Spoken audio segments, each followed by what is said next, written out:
Yeah. Oh my God. You good? I know. Because I'm stepping off halfway. Are you? Yeah. We'll have to make. We'll have to make a complaint. Okay. Am I in it? Yes, here you are. Okay. Good morning, good morning, good morning. Welcome to the Goddess Jazzy Show. How are we this morning? Right, I've got my special guest here. I'm not going to introduce him right now. I've got to say some shout outs. I have to say some shout outs. Firstly, I want to shout out to Jack, also known as Sam Smith. I went to this lovely, lovely pub lunch place in Kent, and I met the wonderful Sam Smith. Laugh out loud. No, his name's Jack. But I did tell him I would shout him out today.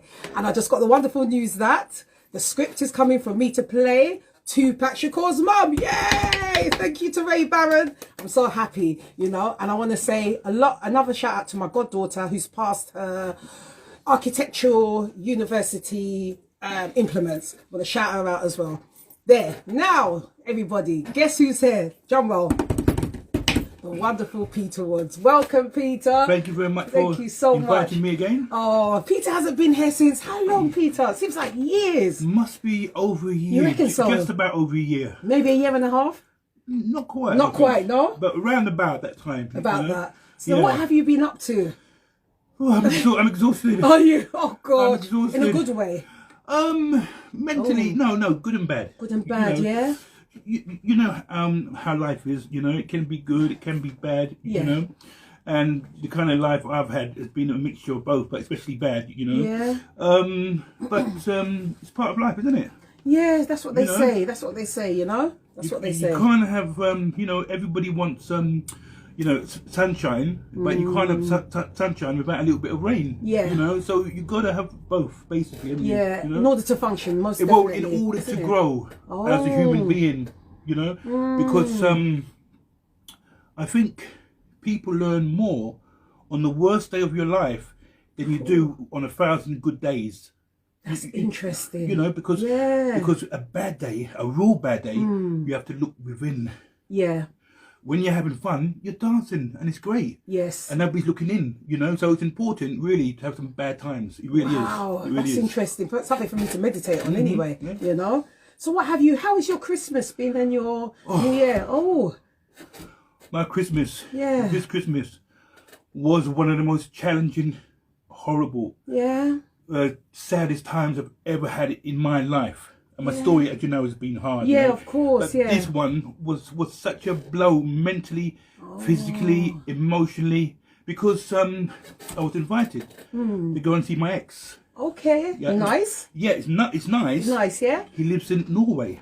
That cold Yeah. country. Yeah, but it's cold, but it's beautiful. Yeah. You know, you've got the snow, you've got the reindeer, you've got the pine trees, Yeah, and, the and, reindeer.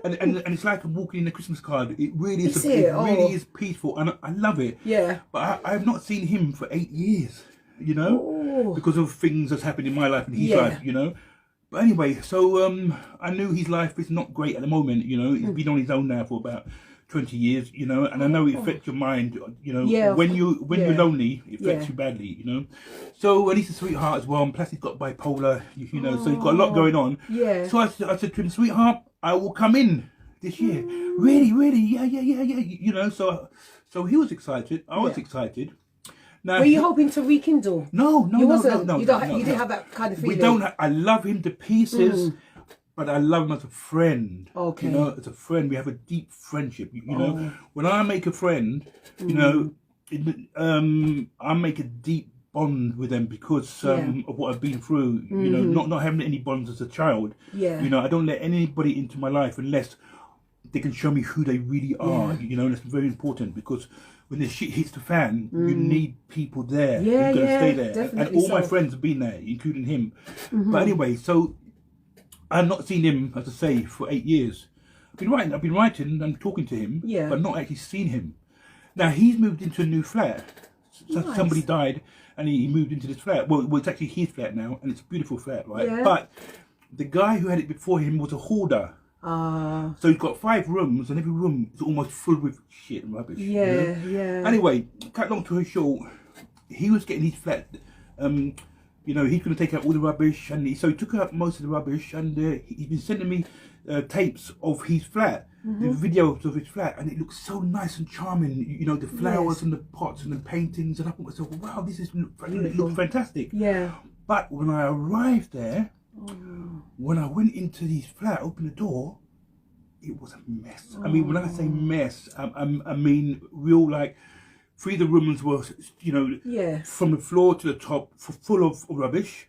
There was paper on the floor, sweets. There was bits of cake and chocolate. There was, you know. So he was struggling. When you think he was struggling, isn't but, it? Yeah. Right. But worse than that, you know, that's bad enough. But worse than that, the state of him. You know, well. I've always known him to be fit. You know, fit. Yeah. But when I saw him, he was trapped in a physique that was like 350 pounds. He couldn't walk. He couldn't breathe. And I wasn't expecting this. Yeah, right? shock, yeah. And when I walked in and saw that, you know, and saw him gasping for air, he couldn't do anything, you know. Big round face. I mean, the belly, he couldn't even put a jacket on. He couldn't, and it was so cold, we had to go out and buy a few things. We were trying to get the jacket around his belly, couldn't do it. So he's walking with his belly out, and he was gasping. Every step was gasping. I mean, there were times when I thought he was going to drop dead in front of me. And I was really afraid, you know. And to see your best friend, you know, someone you care about in that state. And plus, the medicine he was on was making him dribble. So he was dribbling, he wasn't talking. What age is he, if you don't mind me He's now asking? 51, right? Wow. But, so, you know, Yeah. but, I mean, complete mess. You know, and I'm trying to communicate with him. Oh no! And So no carers were coming in to check on him. he doesn't. He's very difficult to have people around him because he has bipolar. Yeah, You know, and I have to say, you know, people who have that, you know, it's very hard. I mean, it's very hard to be their friend. Yeah, Because you know, I give this guy so much energy. I give him so much love. That you're deflated. Most people would have walked away. I'm sure 100% of people would have walked away. Me, because of what I've been through, I can't walk away. I know. Because people have walked away from me. Yeah. So I can't do it. do it, It's not possible. But you still have to look after yourself, though, Peter. But I don't. I don't. It seems to me. It seemed to be that him upstairs, he gave me so much energy to suffer anything because of all the trauma I've been through. I can sit there and be horrified because I was with him for 3 weeks, and every day I was crying. I mean, I went for a walk. I went and I was crying my eyes out, and Just because of the state of a few times I had to go into the shop and buy a bottle of whiskey early in the morning and basically just get drunk early in the morning, just sit there and cry my eyes out and go back and try to help him because he's my best friend. And to see him, I seriously thought 4 or 5 times he was going to drop dead in front of me, and it was horrible to see someone struggling like that, you know. And no families out there for him. He's got nobody. No one. Bipolar. You burn all your bridges. I know. You know, and I'm trying to tell him. I say, sweetheart, that person really likes you. Yeah, he's always got some excuse, and I say, you can't do this, sweetheart. But he's not listening. Yeah. And this is so hard because you know I will stand by him no matter what. You know, so. The first 3 weeks were terrible. And So then, this was Christmas? This was Christmas. So then I said to him, I said to him, do you want me to leave? He said, yes. You know? I said, okay. And I was sad because I wanted to help him, but I couldn't really help him because I couldn't reach him because he was too gone with the medication and everything. So I left him, you know. And So then you came back? And then, I come back. Oh. And was still very concerned, but even more concerned because I was very worried. So I was trying to call him when I was back. And I called him, and he said to me, I've had enough. I'm going to die now. I'm just not going to eat any more food. I'm going to die. And he put the phone down. Now I'm worried now. I'm panicking. Because I'm thinking to myself, oh my God, he's stuck up there. He can't move. He's fat. There's no food up there.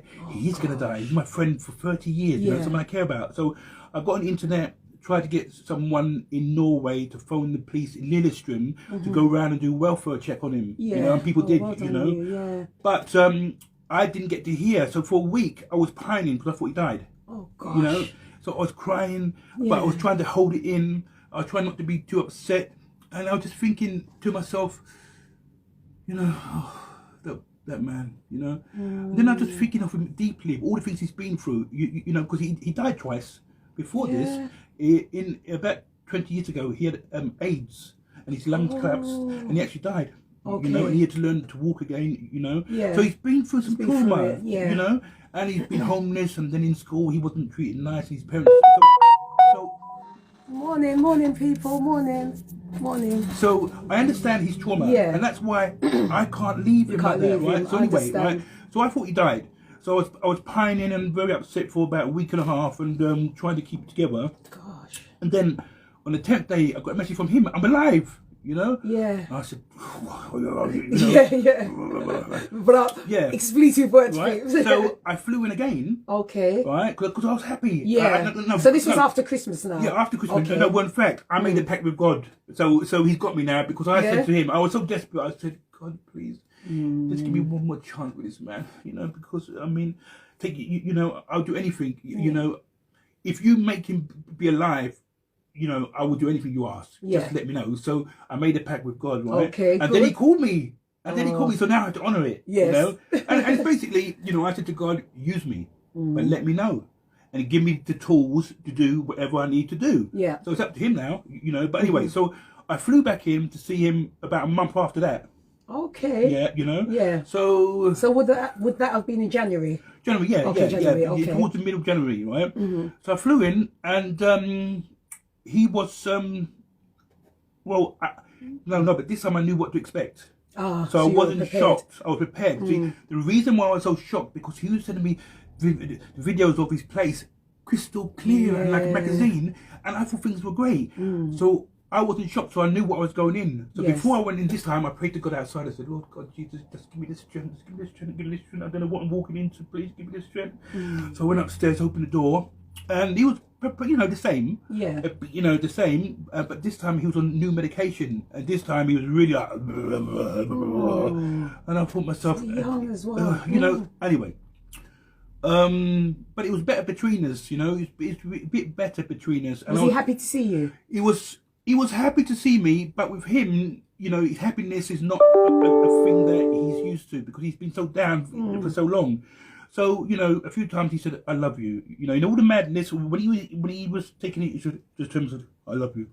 And I thought, he's in there somewhere. He's in there. He's not gone completely. For him to say that, you know. Yeah. And I love hearing that, you know. He said it a few times. Every time he said it, I thought, I'm going to fight, because he's still in there fighting, you know. So, anyway, then after about a week I was there, I met his neighbour. I was walking downstairs, his neighbour was coming up. I said, hello, I'm Peter. Yeah. And she said, oh, he's been talking about you for years. I finally get to meet you. She said, can I come in and have a look at him? You know, I mean, can I say hello to him? Yeah. So I said, yeah. So she come in the flat. As soon as she saw him, she said, call the ambulance. We need to call the ambulance. That's what she said. So she could see something more. I mean, yeah. Thank God for that. So we called the ambulance. They come. They took him away, you know. And he's been in there now for the last 3 weeks.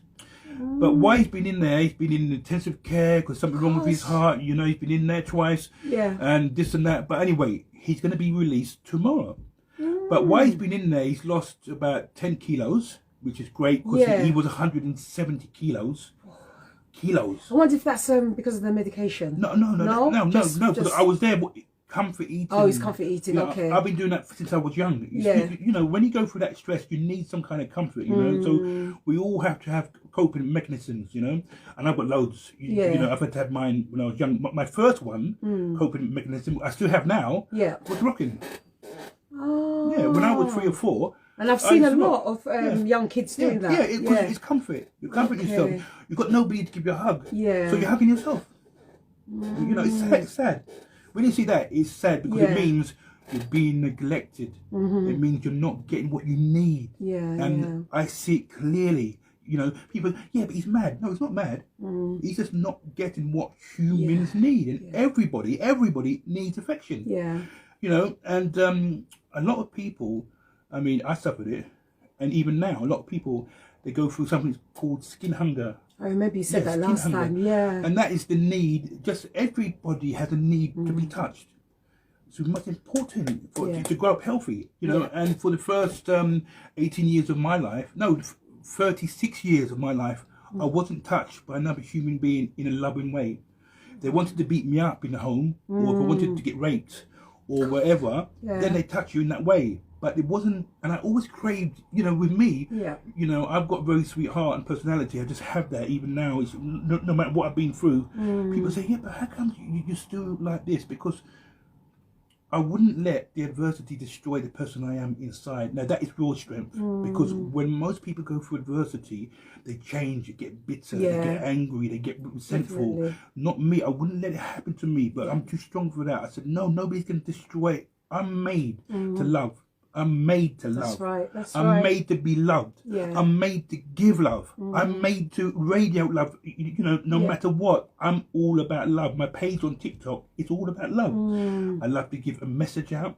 I love to give encouragement out. I love to give something positive out to the world, no matter what I've been through.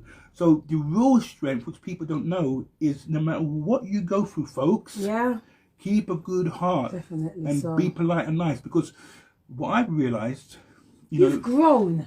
Yeah, I have grown. You've grown. Yeah. I'm listening to you and you've grown. Yeah, I tell you why I've grown, because another good thing that's happened. Yeah. I've now got a trauma counsellor.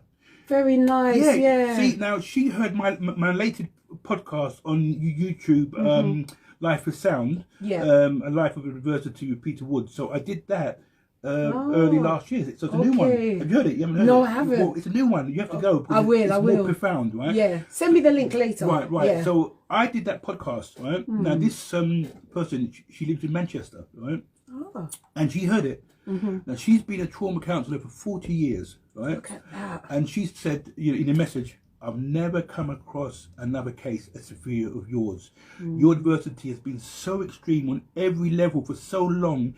It's amazing. Here it is. It's amazing that you are alive, but it's also amazing that you're the person you are. She said to me, and it really made me cry, because this is, when I speak about my adversity, most people cannot comprehend what I've been through because they don't know the depths of how bad things can be. But trauma counsellors do. Right? So she said to me, Peter, I hope you realise you're extremely special. I said, why's that? She said, because I've been doing this for 40 years and I've never come across someone with your trauma, but not only that, with your spirit, as who you are. And I saw, and I've heard that a few times, but hearing it from somebody who knows, who knows, make me very happy. But anyway, so I've been working with her. Okay. Free of charge. Oh. And, they can last anything from 1 to 4 hours, the sessions. So she's been making me realise certain things, so I've been growing. I can hear the growth. I can feel the growth as well, Yeah. That's so nice to Wonderful. hear. Because I finally got someone positive. Yeah. Someone helping me. I've always wanted help. Yeah. I've always wanted somebody. I never had, the first 30 years, not one positive fingerprint touched me. How's that possible? When you've been in the care system, you've had social workers, you've had help, you've had so many people around you. Yeah. But so this is the first person, apart from a friend, who's come into my life, who's been positive, who's given me encouragement, who understands what I've been through, and the depths. Speaking to the normal public about what I've been through, it goes over the head. They don't really it's only for a small time. They know their tiny bits of heartache, but mine is more spiritual. It goes to the spirit, to the core of who you are.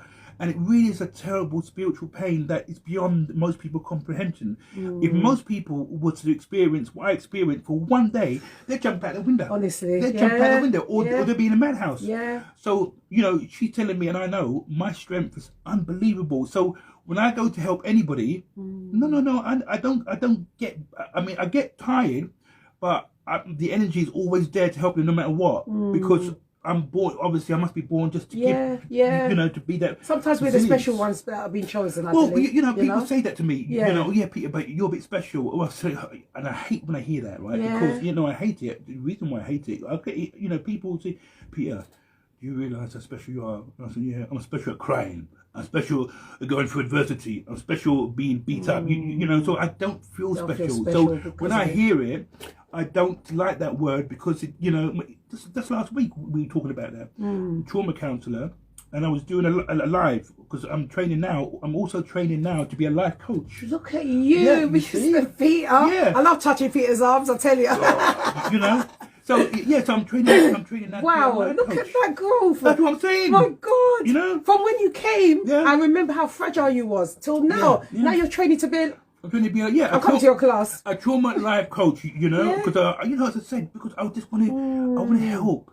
I want to give people, because I know how it feels to sit there with that kind of pain, you know, Yeah. and everybody else, you know, and I don't want people to feel as bad as what I felt, especially as a child, you know, to have that much love inside of you and to be neglected and abused Yeah. and be beat up and just to be treated, not even like, I mean, for the first 18 years, I didn't even feel human. I mean, how could I be human when people are neglecting me? I had to go to school. I had to go to speech therapy at 7 to learn to speak. Yeah. Because as a child, I wasn't being spoken to, so all my words were coming out like wrong. Yeah, you know, I yeah. wasn't speaking properly. You know, and to be at 10, you know, in school, there's something wrong with Peter's brain. He's very slow. You know, but where in fact, all the kids in my class had an advantage because they were going to school in learning mode. I was in hypervigilance mode.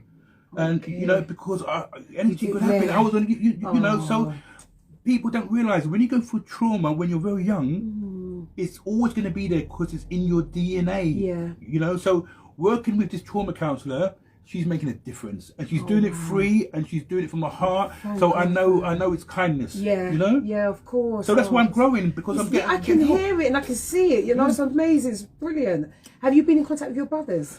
Have they been in contact with you? No. That was the last- Yeah, I decided not to make the effort anymore. You wrote a letter the last time. Yeah. to them. I decided. No, well, I've been on the internet and I wrote each one a letter. You know, all on my page. You know, expressing everything because I always wanted to get it. I need to get it out here. It's been in here. When you bury anything, it's never buried dead. And it's buried alive, so it's eating you from the inside. Yeah. So I've got to find ways to get all this trauma out, and I find by writing certain. So I wrote each one a letter, you know, short but to the point, you know, and I put them on the internet again, you know. So they're all there, you know, on TikTok, you know, and I express myself, and I find by doing that, it's me saying goodbye. Okay. You know, so I'm not going to go around any of them anymore because at my age. Did you get a reply from any of them? No, because it wasn't. You didn't send it like that. Okay. They were not meant to send. Oh, They're meant for me to get them out and out to the world. Okay. And once I do that, I'm free of that burden. Oh, right. Okay.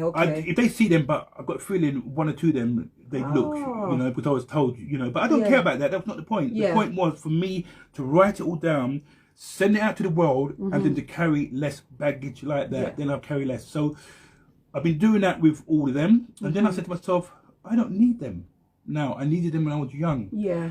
They haven't been brothers. I've made loads and loads of efforts in the past.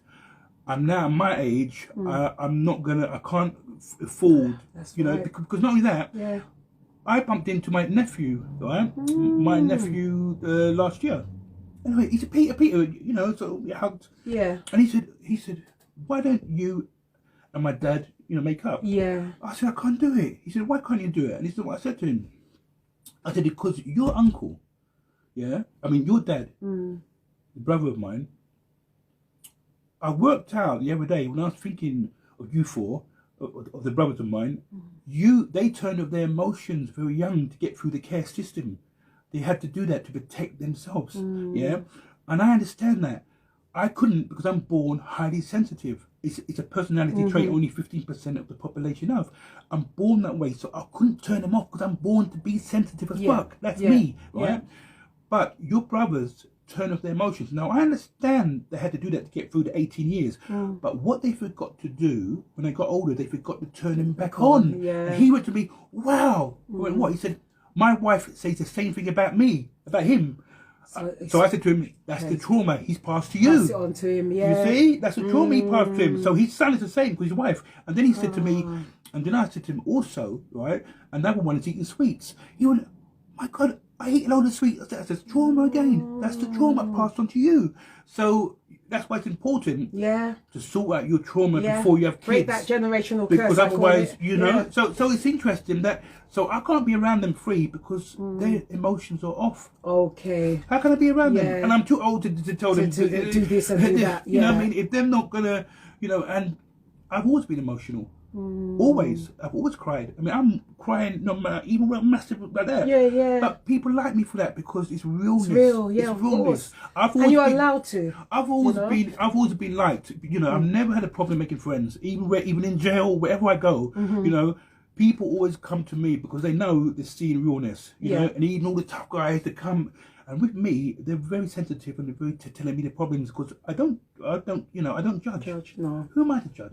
What right do I have to judge? Because I don't know your story. Yeah, that's why we don't know somebody's background. So definitely. I'm talking a lot now. But it's good. I'm just really in awe because how you've grown like this. We thank what's her name?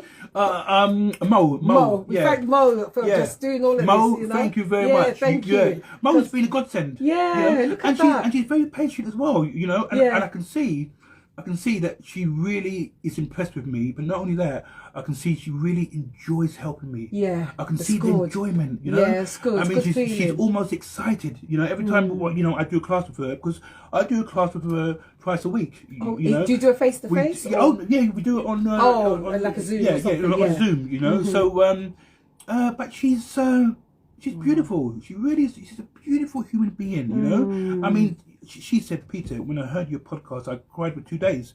And this is a trauma counsellor, you know. And so she said to James, who is the owner of the other podcast, she said, here's my number, reach out to Peter. So when I got it, I thought, a trauma counsellor going to help me free of charge. I'm going to take that out, you know. Because I've always wanted that. Even as a child, I just wanted someone to help me. Because to have the feelings that I had, you know, as a child, you have all these feelings, negative, you know. And maybe because I'm black, nobody loves me, you know? Is it because I'm ugly, nobody loves me? Oh, is it because I can't read or write, nobody loves me, you know? And you had all these thoughts at a young age as well. Yeah, of course, you know, and then you go to school, and in them days, in the 60s as well, being black was hard. Yeah. You know, but because, oh my God, on TV, they used to have a show called the Black and White Minstrel Show. You never heard of it? Not really. I was born in the 70s, so I don't really. Well, anyway, they had a black and prime time on a Saturday, making fun from black people. But in England, big lips, big hair, big head, making fun, and it was all about making fun, but horrible fun of black people. So I have to sit and watch that. So I'm black as well. So I think myself. And then also, when you go down in the morning, there used to be a jam. And on the front of it, they had a gollywog.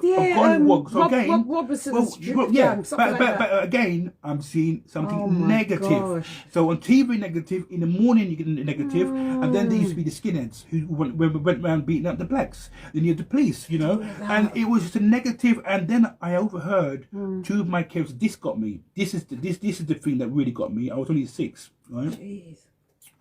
I overheard two of my carers say that mixed race and black children are less likely to be adopted and more likely to spend the rest of their childhood in care. So when I heard that, I was 6 and I thought, I'm black. 6. And I can't do another 12 years in care. It's going to kill me. So that night in the bath, I tried to scrub myself white. You know, at 6, I'm trying to scrub myself white so I could be adopted. I would do anything, you know. So to carry that as well, you know, so, you know, I had to carry everything on me for all them years. You know, I'm not only that, and then profound, when I say profound loneliness, because I'm made to be around people. I'm made to talk to people. I'm made to engage with everybody. This is who I am. But to be noticed and to not engage and not have anybody to speak to, it's hard. The loneliness is really terrible. But when you get older, you know, you get more lonely, you know. So that has always been around me, the loneliness. I mean, now I feel it, but not as much because it's like an old friend. I say, okay, come and sit down and shut your mouth. Where before it used to eat me up. But now I'm used to it now. So even though I don't like it, you know, I sit with it comfortably. Did you have any friends in the foster care? But listen, but you get it wrong. I was the most popular person. I've always been popular, but you can still be lonely in the crowd. It's not about who's around you. It's about, for me, the intimacy. It's about touching. It's about opening. It's about talking, expressing. It's about holding somebody. It's about caressing. It's about being honest. Look at you and say, you know what? I love you. or telling a secret. I'm going to tell you a secret. Come here, you know. Yeah. So you've got someone, you understand? And this is what I've always craved for. Yeah. You know, there's that kind of intimacy. You know, sex for me, it's not so much about the sex. It's more about the intimacy. That comes along. And that's why, you know, when I was young, and you know, I was in my prime, yeah. You know, I could go out the street and I could get anybody almost, you know, everybody, oh my damn, you know. I saw a picture of you in your youth. I'm like, woo! So when I'm talking like that, seriously, I would go into a gay club and come out with 100 numbers, right? Yeah. Everybody wanted a piece with me. But lucky enough, it saved my life. I tell you why. Because, you know, that was the time when AIDS was new. Okay, everybody was scared. Nobody knew, you know, the early 80s. You know, I'm in my prime. I'm 22, 23, and I got that body. Like a god. Everybody can't believe it. He did look real good. The shape, the shape, no, because, you know, people, you know, they always said, I could be world champion, this, that. I said, listen, I don't want to be any kind of champion. I don't want to be the biggest. I don't want any champion. What I want is to have one of the most amazing physiques in the world. Was that your escapism? Of course it was. Well, of course it was a way of getting. Listen, if I didn't train with that stress, where would that stress have gone? It would have killed me. Yeah. So I had to go to the gym. You had that mindset to do that though as well. But my spirit always knows. See what I'm saying? My spirit always knows what to do. Nobody has to tell me. My spirit will say, this is what you need to do. I've always had that. And I know how to heal myself by telling my story. Yeah. It's part of the way I heal myself. But anyway, so I trained and had a physique that everybody was mad for. I mean, you know, because it wasn't only big, but it was aesthetically beautiful. Tiny waist, big arms, big massive chest, you know, ripped and cut. Yeah. And everybody was on my case. So how did that feel? Well, I was embarrassed. I was embarrassed because because look, I get on a train, I get on a bus, everybody's looking. I mean, everybody is looking. People just come and almost like stare. So obviously, I was young then as well. Yeah. And even though I didn't realise how great I looked, you know, it was only the reaction from people. So to get that reaction, you know, and to be, because in them days I was very shy as well, you know, and I wasn't used to so much attention because I come from no attention at all. All of a sudden, I've got everybody looking at me like I'm God, you know. Yeah. So I walk into a gay club and everybody's chucking in numbers at me and everybody wants to have sex, blah, blah, blah. But because I can read people very easily, see, this is another thing. When you're in care, you learn to read people just like that. Yeah. You don't even have to say anything. Yes. But it's the energy you bring. And I see it clearly. So you can keep your mouth shut and say what you want, but I know the real energy behind that. Yeah, so I cannot be fooled. Yeah, you know? That's good. Yeah. So anyway, so basically everybody wanted a piece of me and I didn't want that. I wanted the intimacy. So when I go into a club and walk out with 100 numbers, I chuck them in the bin because nobody's seen my heart. Right? And lucky I did, because that was the time when AIDS was around.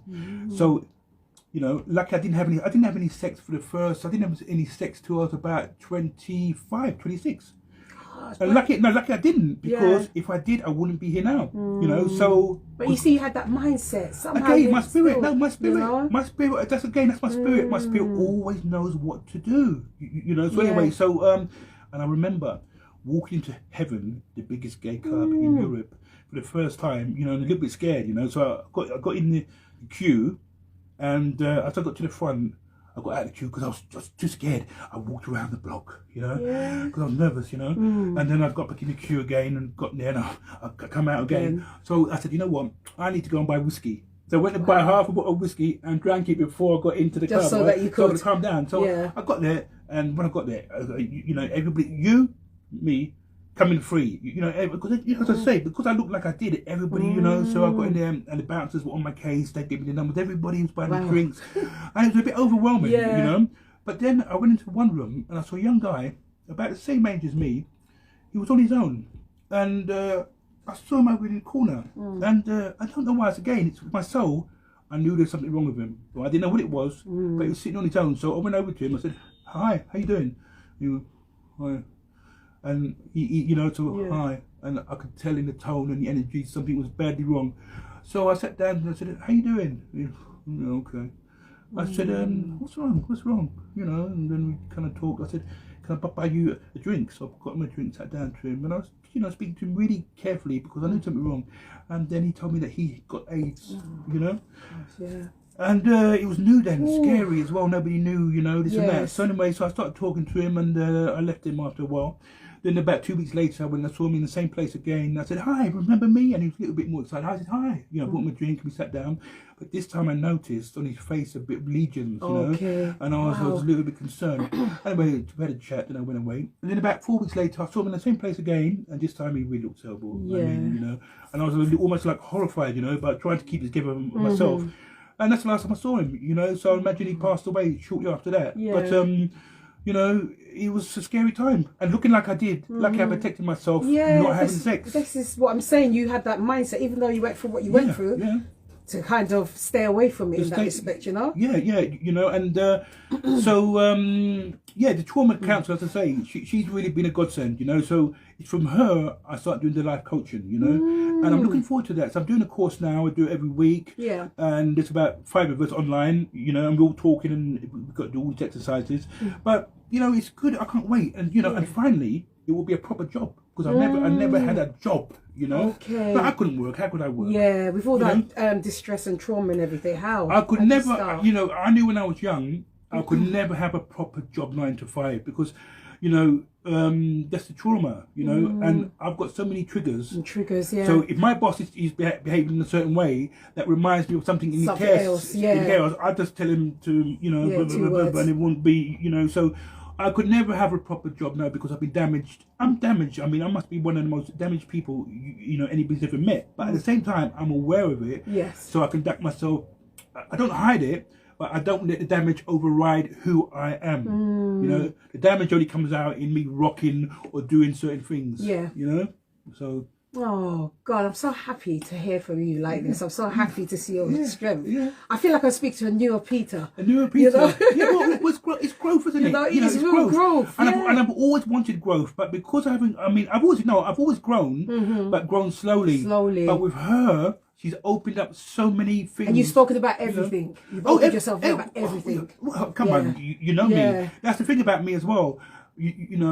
People say sometimes, but aren't you a bit too open? I say, what have I got to hide? What have I got to feel ashamed about? I didn't ask to be put in the care system. I didn't ask to be raped. I didn't ask to have bones broken when I was young to be neglected. They did it to me. The state did it to me. So why have I got to feel ashamed? There's nothing I feel ashamed about. They should feel ashamed because they called it the care system. Yeah. It's not. It should be called the system that breaks souls and hearts and destroys people. But you know what, Peter? That's still going on. This is the thing. It's still going on. It is because these jackasses haven't learned anything because they're not in the system. If you're not, listen. The fact of the matter is, all these people who make these policies haven't got a clue because they don't know what we go through. If they went through one day, as I say, they wouldn't make it. Then the policy would be different. Yeah, it's the same with the government. Look at the government, the way they're behaving. Honestly, I mean, it's just disgrace from top to bottom. I mean, how they're getting away with it, and I'm afraid again. I mean, the English public, most of them have got no spine. Because if they had a spine, they'd be all on that road marching. Yeah, but do you know, back in 1989, I think, or 86, the poll tax. Yeah, I know, I was there. Everything. Were you there? Yeah, no, I was there. But in that time, I was school time, and everybody just let down everything. And things were changed. But it's different now because many reasons. But we talk a good fight, but we don't do it. Well, I've been fighting all my life. Now if it was me. If there are more people like with my spine, I'd be sitting on that street there and I wouldn't be moving for weeks. Yeah. And be millions of us doing it. They can't put us all in jail. That's right, yeah. Listen, there's only a few. What I don't understand, it's only a few of them and there's the majority. Billions of us. And yet they've got us. Like that. Because we got no spine. Yeah. They talk a good fight, but they're not willing to really be suffered. And the thing is, we're not unified either. We're in pockets of everything. Because they know how to divide us. Yeah. See, again, these are all the tricks they use. I see it clearly. But most people don't have the insight. If you don't have the awareness, see, you've got to have the awareness. Yeah. And common sense there. Yeah. But first you've got to be aware. Yeah. You've got to be aware. And most people are so trapped up in like a tiny little bit of diversity or the selfishness. They're not aware. No. You need to be aware of what they're doing, and they're very devious, very sneaky, insidious. Very poisonous. They're poison people. And it's all about them. I mean, that Richie Sunak. I mean, when I first saw him, I saw straight through him. I thought, I hope he doesn't become. And now look at him. He wasn't even elected. Yeah. And look what he's doing and the way he's behaving. And it's all about lining his own pockets for when he gets out. So it's a nasty business. It is. And the thing is, people, I don't think people believe that no matter what, we've only got a certain time on earth anyway. Right. So we can't take all of this money or less or this house or this what have you with us. It doesn't make sense. You know. It doesn't. For me, again, I see clearly. It's not about money with me. No. You know, I'm happy when I'm with a friend okay, for instance, when I go to Thailand, you know, and I love going to Thailand. Yeah, right? I remember you said so. It's great. Yeah. But I first went in '99 with Perry, and it's one of the most great experiences. Were you two a couple then? Yeah. Oh, you were. Yeah. Okay. And we did backpacking around Thailand for 5 months. He was very young then. He's about 21, I think. You know, I'm 13 years older than him. So anyway. So he was your toy boy. Well, that's a word that silly people use.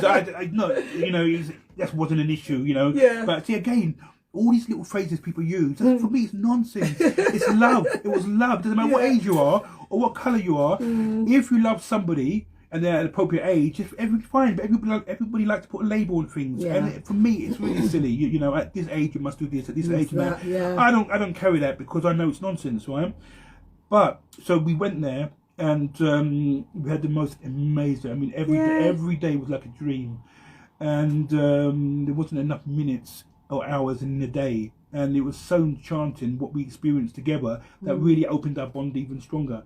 And me and Perry have been back about 5 or 6 times, but what we like to do, because he's the same spirit as me, when we go to Thailand, we don't mind going to a shack, an old run-down shack, like Robinson Crusoe. No electrics, you know, no electric, just candlelight. So you had to rough it. No, because it's more authentic. It's real. It's you and nature, you and the elements. It's you and living a life there. Yeah. No grand TV to occupy your head and to take you away from the beauty. No newspapers to get your mind in all the nonsense that's going. Just pure tranquility and niceness and peace. That's what we like. So for all these people to be so fixated in money, they're not getting the peace. No, the spirit's not growing. They're not knowing that they give me. And then what happens? You know, when they retire, they die because of their stress. Yeah. It's silly. It's silly. Definitely so. So how is Perry now? Have you spoken? I speak to him every day, of course. I encourage him every day. Yeah. I speak to him. He's coming out of hospital tomorrow. Okay. Yeah. I'm flying in tomorrow. Are you? Yep, I'm flying in. I'm flying in. That's for nice. Yeah, it's nice, but I'm a little bit I'm not sure because, you know, I'm flying in. He's coming out. He's in a good spirits now. Hopefully they're changing his medication on the bipolar stuff, so because the stuff he's on now is helping him. And you know, I just hope, you know, because Perry can be a bit stubborn. I just hope he changes his ways a bit, like in comfort eating, you know, because we don't want him to put any more. At the moment, he's taking weight off, which is good, which is brilliant. And what about the state of his home now? Is it better now? Oh, I bloody tidied it up. Did you? Oh my God, it's on the internet again. You know, it's on my. I'll have to thing. look. Yeah, you done the whole? Well, no, I couldn't. The thing is, I couldn't do the whole of it because he's got how many rooms? He's got that big room. He's got 1, 2, 3, 4, 5. He's got about 5. You know, in the kitchen, 5 or 6. He's got 5 rooms.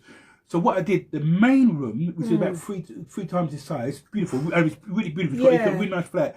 That I tidied because that's the main room, and I wanted him to come home to that space. Because before, you couldn't even move, and it was really, the carpet was stained, piss stained, the cat shit over there. Yeah. I mean, a right mess, and I was horrified, you know. The clothes everywhere. I mean, it was a real tip, and where his patch, right, was full of plates and knives and cutlery and biscuits and chocolate and wrappers, and I was like, well, God, how can you do this to yourself, sweetheart? You know. So when he was in the hospital, I had 4 days on my own there, and I thought, right, now I can clear up. So it took me 4 days to. I took out 123 bags of rubbish. And I cleaned and I scrubbed and I washed. So when he comes out of hospital tomorrow, he will walk into the front room crystal. Oh, bless you. The bedroom. Do you like tidying up? Oh well, my other, funny enough, last week my other ex. Was around his house, and he's going through a bit of a rough time because he just lost his job, and he was a bit down. And anyway, so he said, Peter, please, can you come round for a few days and cheer me up? I said, yeah, of course. So I come round, and he's charming anyway, right? Yeah. And we're talking and this and that. Anyway, and then I said, God, look at you. I said, you really hate tidying up, isn't it? He said, yeah. I said, I do it. So I just tidied up the place and made it. And I enjoyed doing it because for me, it can be very therapeutic as well. And when I'm doing it for a friend who really needs it, I enjoy it more. You know? So, so I'm helping him. So I don't mind tidying up. So Perry's stuff now, and his laundry. Now, he has not been downstairs to the laundry where he lives for 6 months. Oh. Because again, he's so obese, he don't want anybody to see him. Yeah, and not only that, if you see, I'm not being funny, if you see him walk down the stairs, it's traumatizing. But if you see him try to walk up the stairs, it would almost, I mean, it's so hard. It must have been a shock for you. I mean, more than a shock. As I said, you know, I've been through a lot of trauma, but to see someone who's let himself go, I mean, he could have dropped dead any second, basically. He couldn't even walk, and not only that, when he is walking, he's going, he's making these sounds. Gosh, and his belly is sticking out, he's making these sounds, and it's so sad, and I can't talk to him. And then I see him go upstairs and eat himself to death. So lucky I bumped into her, his neighbour, and she took one look at him, because if it wasn't for her, he would have been dead by now. Yeah. You know, so she saved his life. And I suppose I saved his life by going. Because did you cook any food there? Or anything? Well, again, his kitchen's in a mess, right? He's just having it done, in fact, right?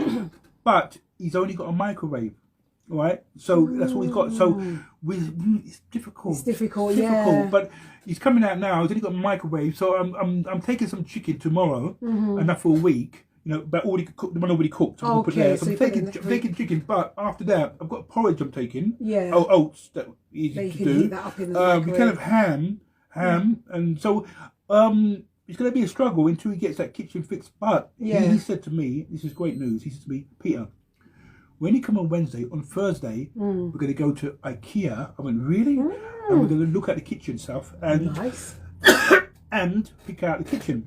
Right, so if he can just get up and walk downstairs, and we can get on the bus. But remember, he's lost weight now, so it'd be a little bit.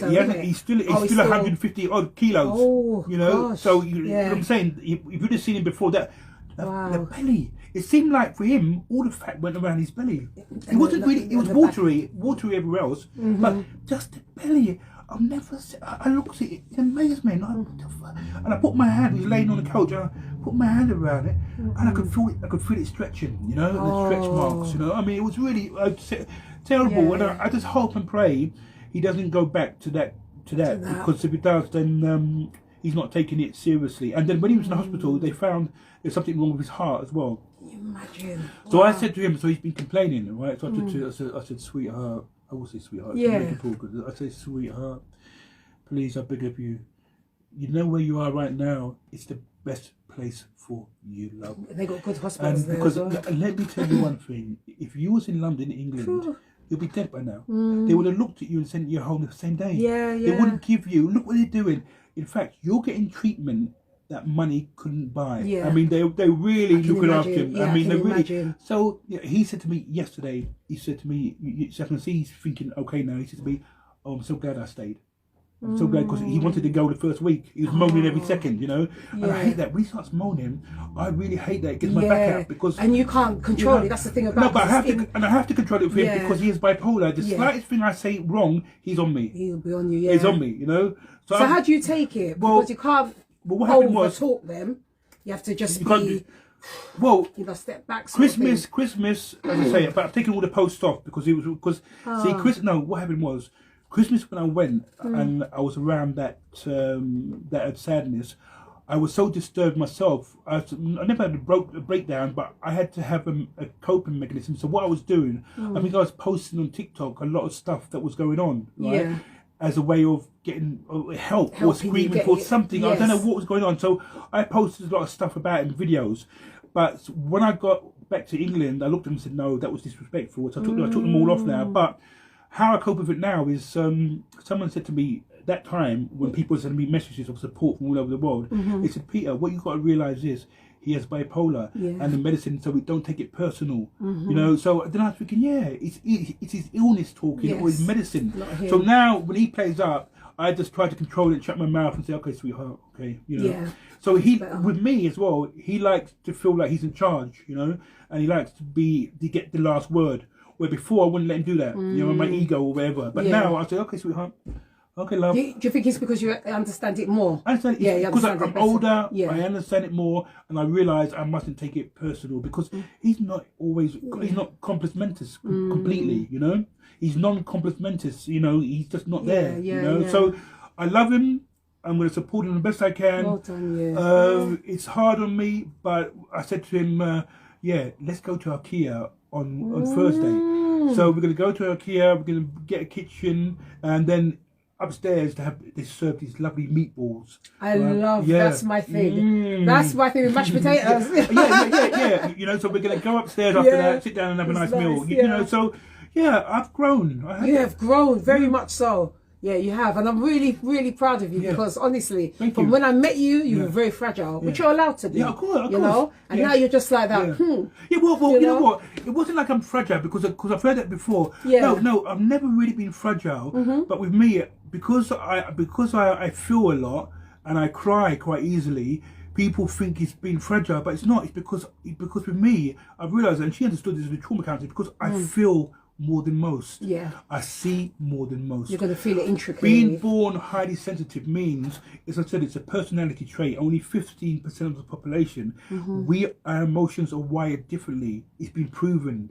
They've done tests on people like us. I'm wired differently than most people. So my emotions and the way I speak. And you're the youngest out of the. I'm the second youngest. You're the second youngest. So because I have this, people think it's been fragile, but it's not. It's me really feeling too much. I mean, feeling it to the depths and the degree that are insane. I mean, when I go back on some of the things I've felt and the really feeling it, I mean, past the heart to the soul, I'm actually surprised I didn't die of a broken heart, you know, because there's such thing as dying from a broken heart, where your heart changes shape because of the pain. And I felt it so badly, but that's how strong I am, you know. I'm extremely strong, but extremely sensitive. So, you know, when I was young again, because I speak like this and I had a young face, people thought I couldn't fight, you know. But oh no, I was the toughest one around. And when I got into a fight, I go, oh my God, where's that come from? But what they didn't realise is I can afford to be gentle and sweet because I know what I can do. If you don't know what you can do, you're not sure of yourself, you've got to try to prove it. Right? But I don't have to prove it to anybody. So when people in my face and be obnoxious or rude, I can look at them and say, calm down, my friend. Relax yourself, you know.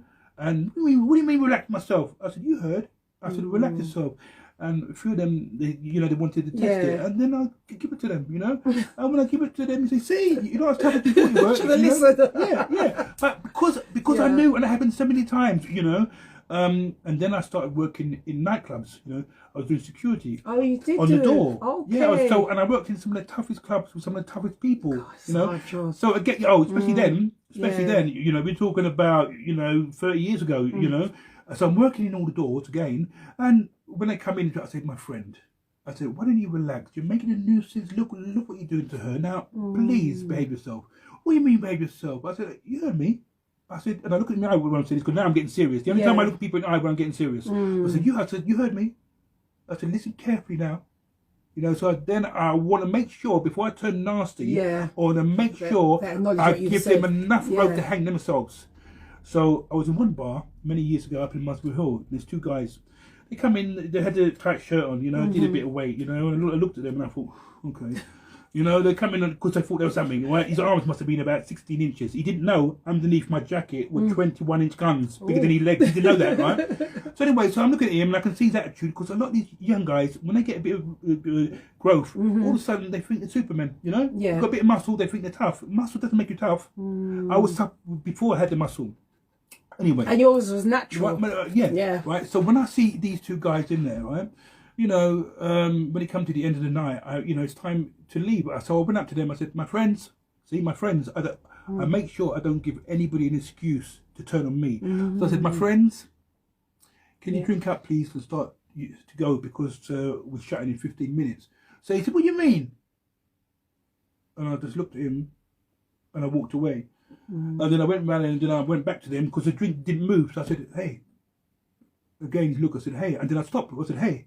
I want to make sure I get his attention to the, hey, now I said to you 5 minutes ago, nicely, can you drink up and start to move along because we want to get home. It's finished now. He said, what do you mean? He said it again. Still. Right?